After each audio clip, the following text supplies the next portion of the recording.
Hi YouTube, it's Friday and that means it's sourdough time.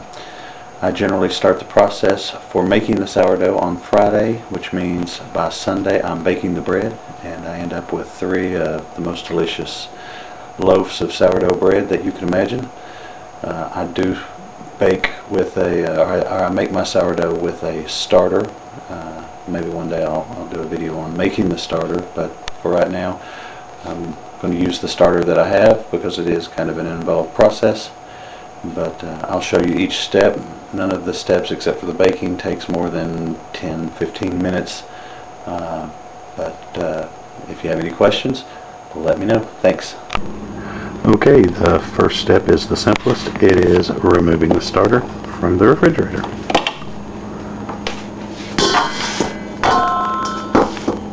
I normally place it on top of the refrigerator where warm air from the refrigerator circulates up and over the back to warm the starter.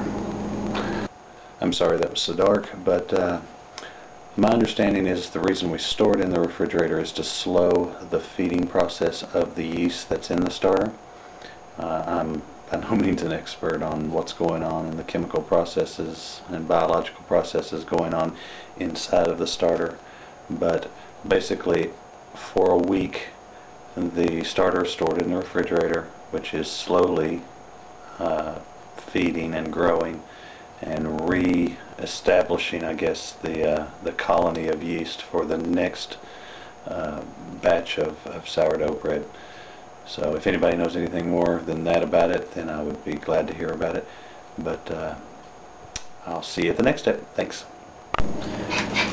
Hi YouTube, we're back with the sourdough saga. This is 12 hours later. It doesn't necessarily need to be 12 hours later. I've just been at work, so it's normally you just want to let the starter warm up to room temperature. I normally give it 6-8 hours. But what we've got here, this is the starter, and we've got to feed it. And what feeding it entails is adding sugar, a starch, and what I use is the potato flakes, and warm water. And I normally don't measure the temperature, but just for the video's sake, the temperature needs to be above 100, 110, somewhere around there. But what we're going to do is to the starter, we're going to add 1 cup of lukewarm water, 3/4 cups of sugar, and 3 tablespoons of the potato flakes. And what I do is, instead of adding it directly to the starter, I add it to the water so that I can mix it up prior to adding it to the starter. So 3 tablespoons of the potato flakes. And it doesn't need to be completely mixed up, but just a good stirring.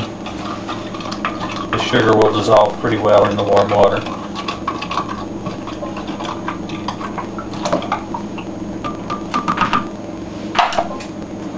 And then I add that directly to the starter.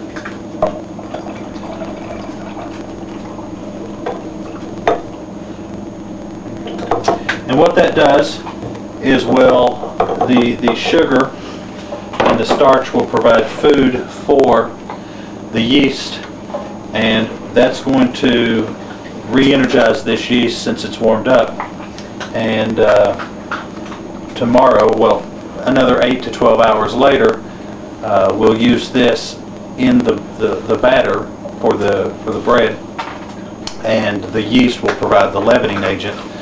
Or the starter will provide the leavening agent for the bread. So from here we wait another 8 to 10 hours for this yeast to start feeding on this sugar, and that'll make it extremely active.